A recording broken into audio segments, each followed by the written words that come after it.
Good afternoon, everyone, and welcome to my first disassembly and reassembly video.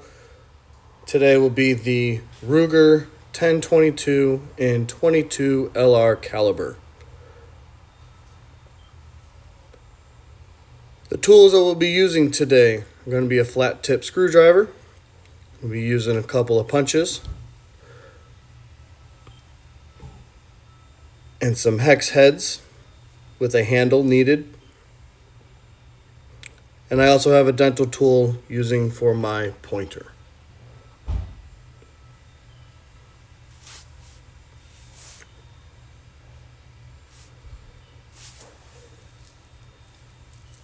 So first and foremost, before we do anything with this gun, we need to make sure that it is clear and safe. As you can see, there was no magazine in there. We're going to charge the action a little bit. There's no ammunition. So this gun is in fact clear and safe. Now, with this gun, it will not be put on safe if the hammer is forward. So if you want it on safe, you will have to engage the action, and then you can place the weapon on safe. Now our weapon is clear and safe. Now we're going to go ahead and start disassembling this. First, we're going to start with taking off our optics.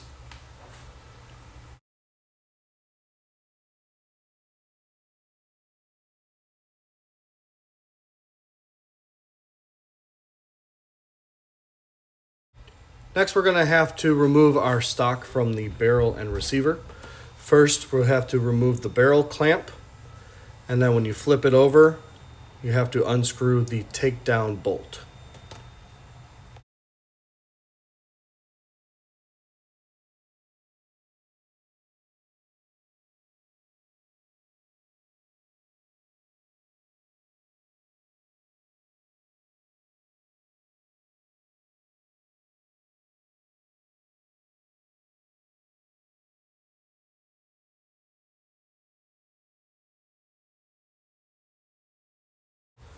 Now, when you're done unscrewing the takedown bolt, you will see that the bolt stays in place. It is removable if you continue to screw it out, but for this instance, we're just going to leave it in and move our stock off to the side. Now we have the innards, which are broken up between four different assemblies. You have your barrel with the barrel retainer, and your receiver with the trigger assembly and the bolt assembly. In order to start removing everything, you must remove these three pins. The bottom right one is your bolt stop pin. It keeps the bolt from slamming into the back of the receiver.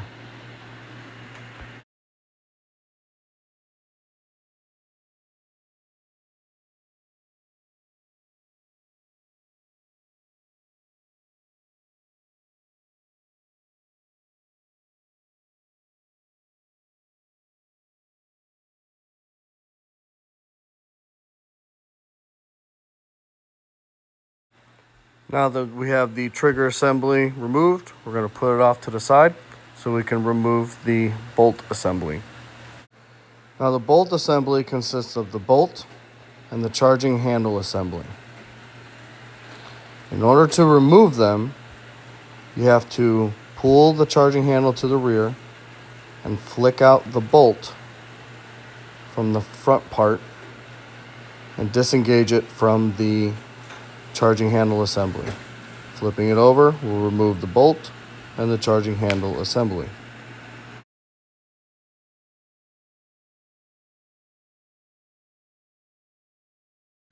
Now we have broken the rifle down to a field strip. This is what you do if you want generic cleaning after you fire. So you have your barrel, receiver, trigger assembly, your charging handle assembly, and your bolt assembly. Now we're going to work on removing the barrel from the receiver. In order to do so, you need to unscrew 2 screws and a bolt retainer using a 5/32 hex head.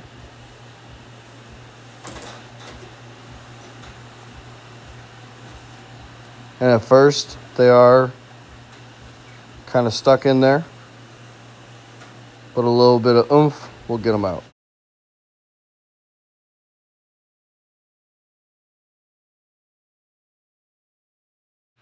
Now that the barrel retainer has been removed, we have to remove the barrel.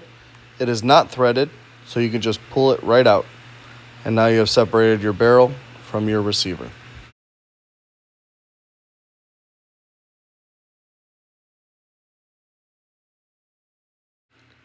Now we're going to put the receiver off to the side, and we're going to talk about the charging handle assembly.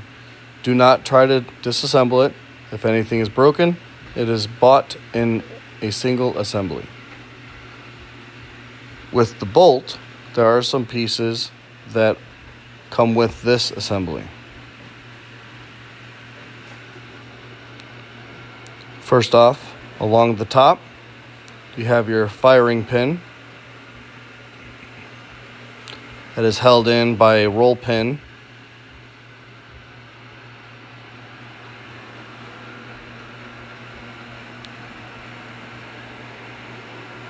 And then you have your extractor with your extractor spring and plunger. Next, we're going to remove our firing pin. In order to do so, recommend having an armorer's block and a roll pin punch. Unfortunately, I do not have any at this time, so I'm just going to use a punch that is the exact size as the pin so I don't damage anything.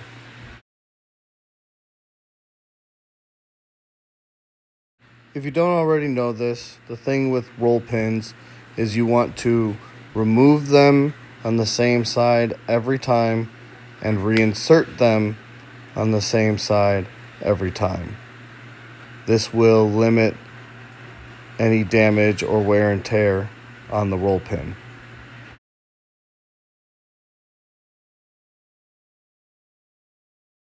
The roll pin is now removed. You place that off to the side, and you are done with your armorer's block for now. Now onto the bolt. You can slide the firing pin from the rear to extract it. Put that off to the side.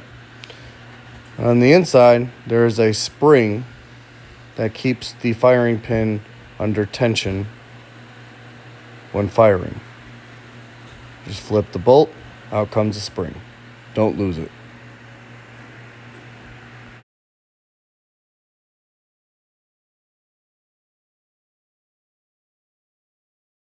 Next, we're going to remove the extractor. In order to do so, you have to depress the plunger and spring to make a clearing for the extractor to pop out. I will say this, if your bolt is filthy, goopy, or dirty, you will have a difficult time trying to get this out.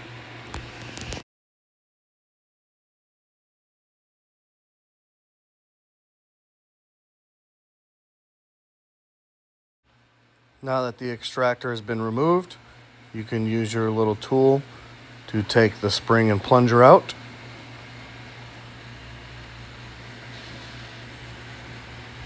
Put it off to the side. And now your bolt is fully disassembled. Now you can place your bolt off to the side. Now let's disassemble our trigger assembly.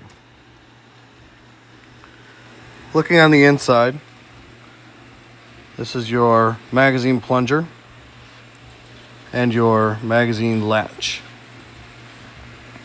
Depressing on the magazine latch will move the plunger to the rear, allowing you to extract the magazine.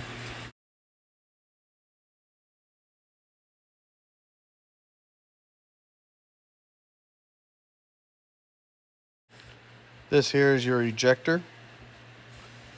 Next to that is your bolt lock. The bolt lock lever is located forward of the trigger guard.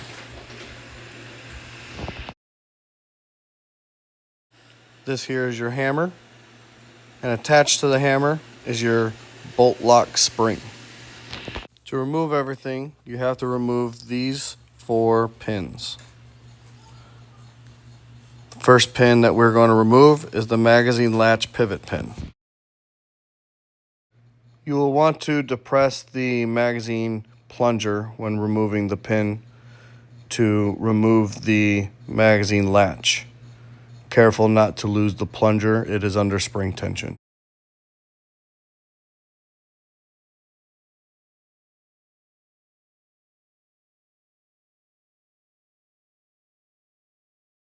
Next, we will remove the ejector and bolt lock pin.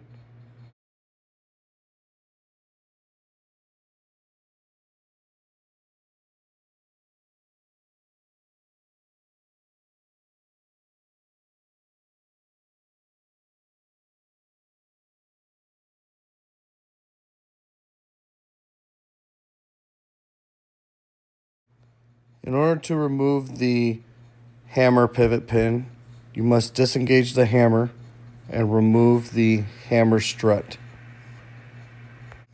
The hammer strut is not fixed to anything. It just sits in a pocket under spring tension. But once you remove it, then you can remove the hammer pivot pin.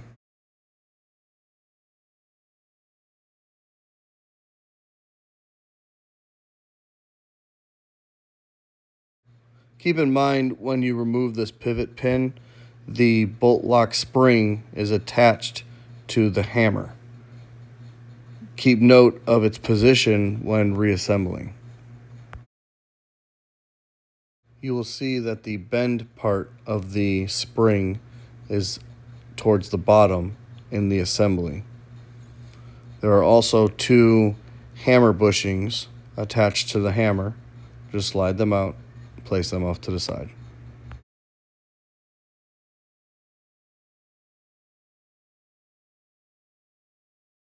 Next, we will remove the trigger pivot pin.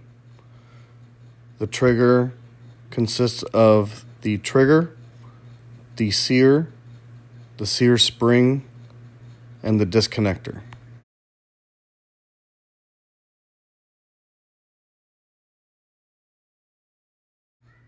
This here is your sear and sear spring. They sit in a little pocket on the bottom of the disconnector. And the disconnector is attached to the trigger by a pivot pin.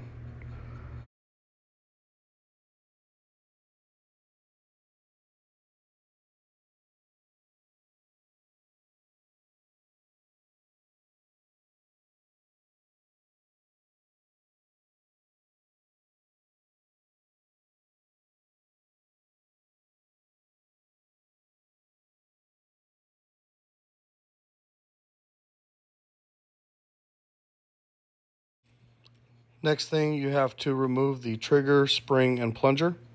Just pull it right out and place it off to the side.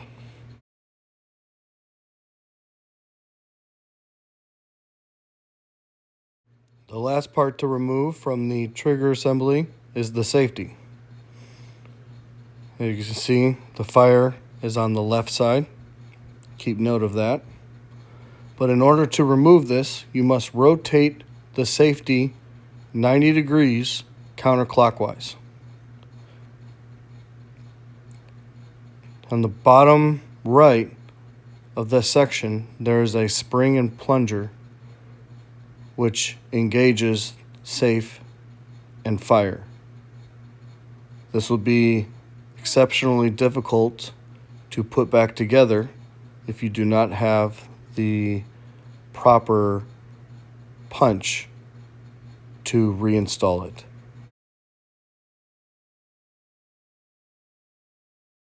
Now that you have rotated the safety 90 degrees, you're going to punch it out from safe to fire. Cover the trigger housing with your hand so you do not lose the plunger or spring, because they will fling out. Place them off to the side. Don't lose them. and you have now fully disassembled this Ruger 1022 rifle. Now it's time to reassemble this rifle. In order to properly depress the safety spring and plunger, I had to create a divot in one of my punches so it can grip hold and depress appropriately in order to reinsert the safety bar.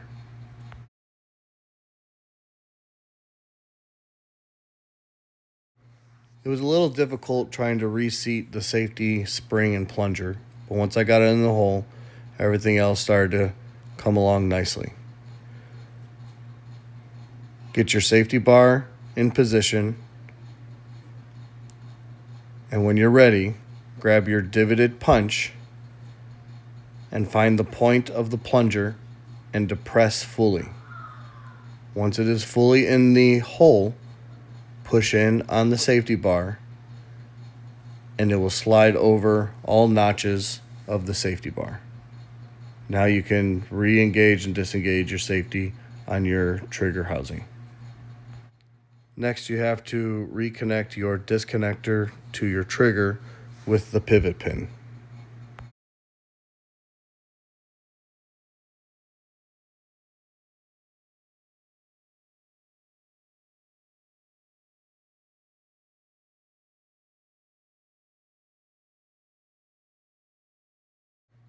Reinsert the sear spring to the sear. When you connect it to the disconnector, your sear should look like a number 7, and the sear spring should go into the divot on the disconnector.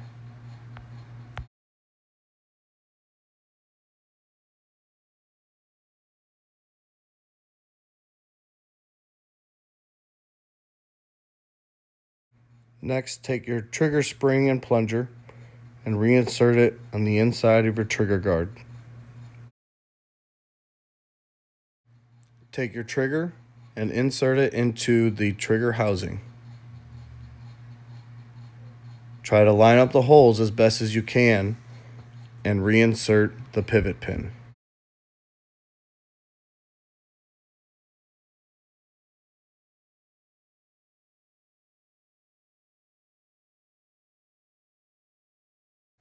Now we have to reinstall the hammer. Make sure the flat part is forward and reinstall the hammer bushings.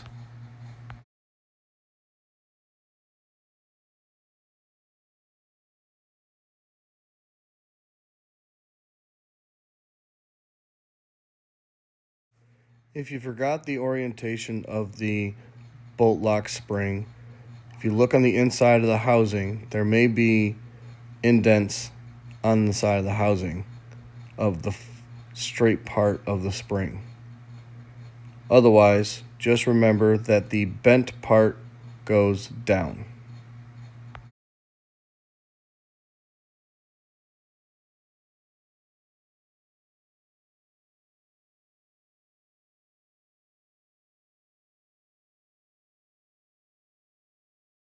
After you have inserted the hammer, align the holes so you can insert the pivot pin. Once the pivot pin sits nicely, send the hammer forward so you can reinstall the hammer strut. The circular end goes into the pocket of the trigger housing, and make sure the forward end is vertical so it can slide into the notches of the hammer and into its little pocket.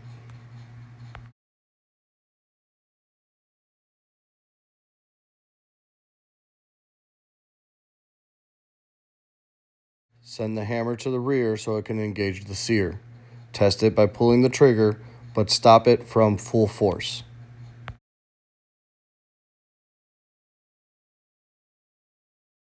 Grab the bolt lock and find its orientation for install. When you do this, make sure the hammer is engaged with the sear. The ejector is the next layer that goes on the inside of the bolt lock.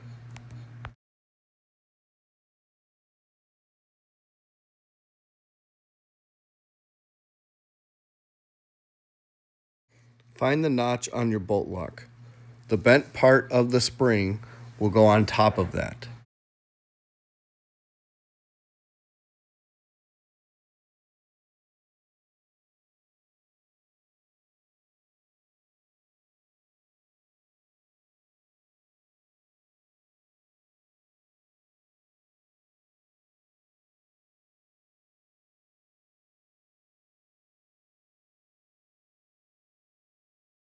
Insert the pivot pin before inserting the ejector. Connect the ejector to the pivot pin. Push in on the pivot pin, then push down on the bolt lock spring so the straight part of the spring is below the pivot pin.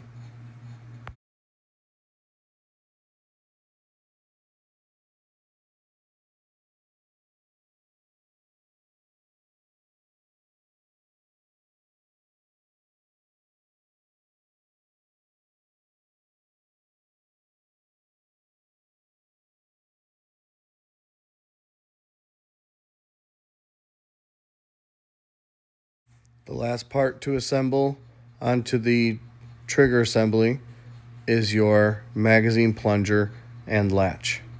Place the plunger in the hole, depress it, and insert the latch with the silver part on the right so it engages in the gaps of the plunger.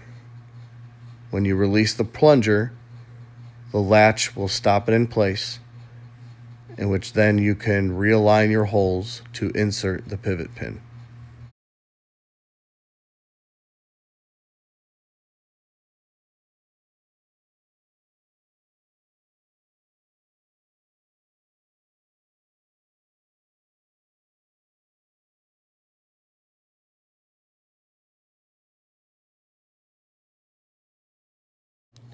Now let's reassemble the bolt assembly.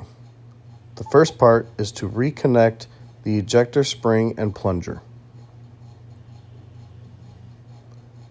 Then take that spring and plunger and reinsert it into the bolt.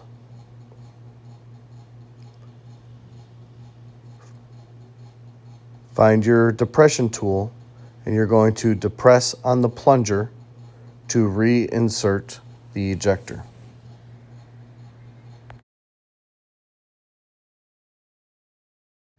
Depress against the ejector for smooth operation. Grab the firing pin spring, and that's going to go in the groove of the bolt up against the pin inside the bolt. That pin is not meant to come out, so if it is damaged, find your local gunsmith to drill it out. Grab the firing pin spring and place it in the groove of the bolt. Make sure it is seated properly before inserting the firing pin. It's going to go up against this notch on the firing pin. The firing pin only goes in one way. You will see these grooves on top of the bolt. That keeps the firing pin seated properly, so you cannot insert it through the top. Insert it through the rear.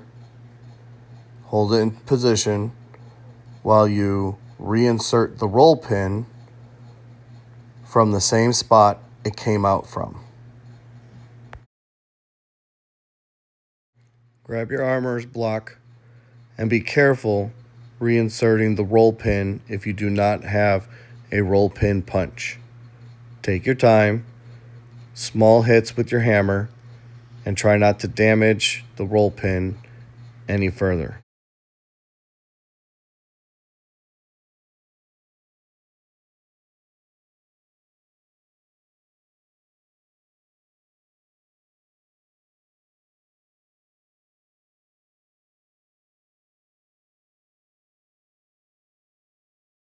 You will have to depress on the firing pin when finishing the roll pin in order to properly place the roll pin.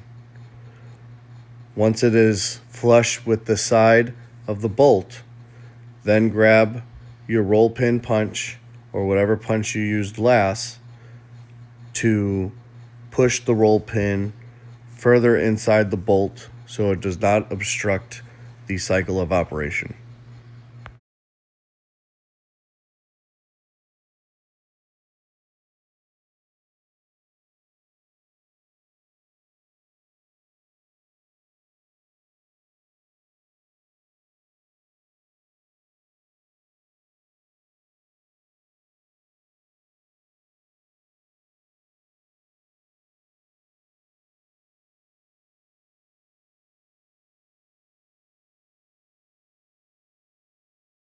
The bolt assembly is now reassembled and you no longer need your armorer's block. Now it is time to reinsert the barrel and reinstall the barrel retainer.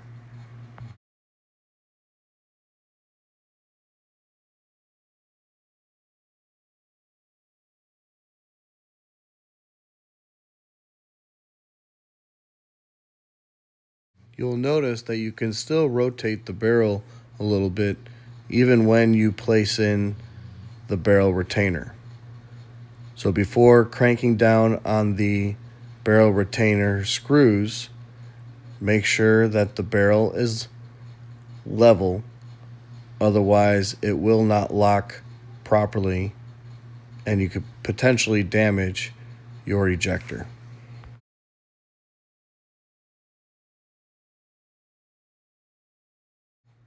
Look on either side of the retainer and make sure you have the same amount of gap on either side.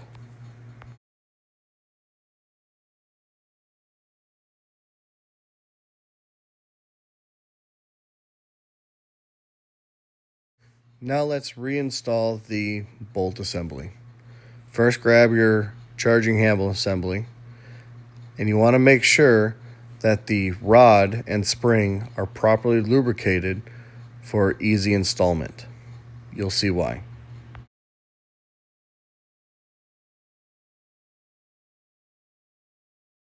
The point of the charging handle rod is going to go in this indent. On the bolt, find the perpendicular grooves, and that's where the charging handle is going to sit.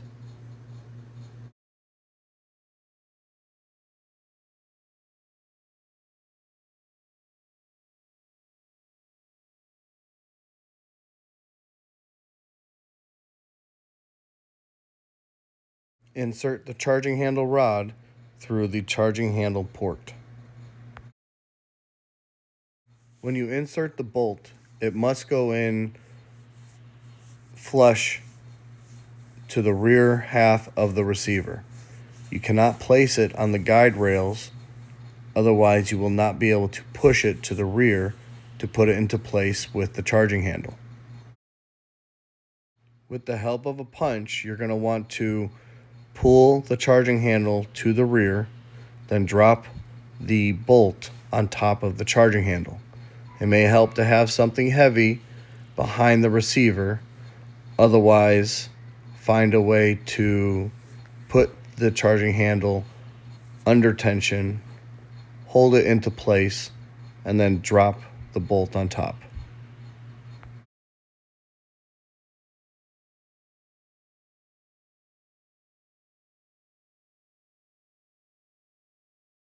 After placing the charging handle under spring tension, I hold it in place with my thumb and squeeze the receiver.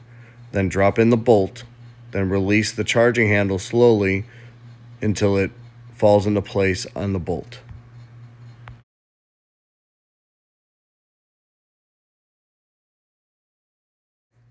Next, we're going to install the trigger assembly. Be mindful that the ejector will swing around, so you will have to hold it into place when installing the trigger assembly. I find it best to place the receiver on its side to help align the holes. Insert the bolt stop pin, then insert the last two remaining pins.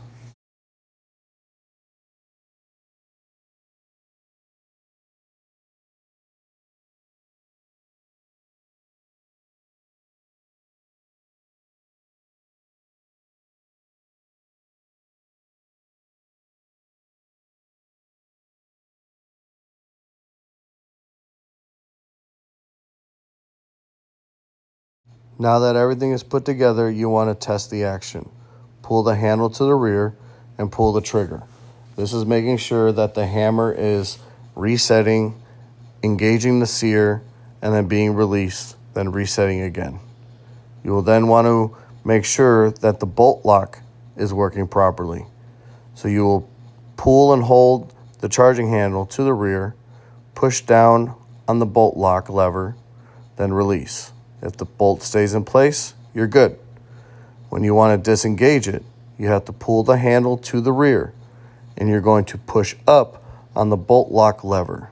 Don't push forward, backwards, or any other way, because you will not release the bolt.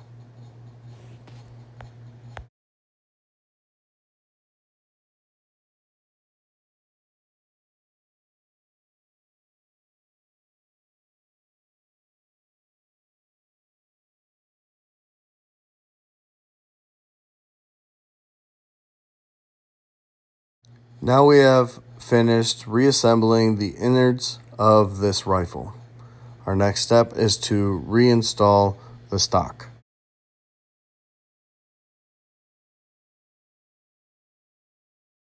Gently put the stock back into place so you do not damage, dent, or scratch your wood finish if it is a wooden stock. Go ahead and re-screw the takedown bolt until it's nice and tight. Do not over tighten.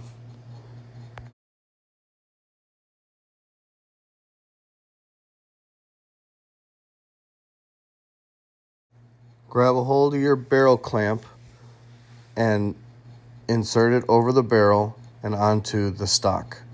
Me personally, I like to have all of my screws of the firearm on the same side. You will see when I reinsert the scope. Do not over tighten your barrel clamp or you will crack your wood stock.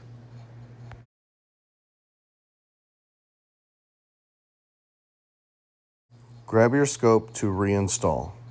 This particular one has indents and only allows you to reinstall into one spot. I should have said this in the beginning of the video and I apologize, but when removing any sights that does not have a fixed point, you may want to mark it with tape so you don't screw up your sights. Do not over tighten the screws or you will strip them.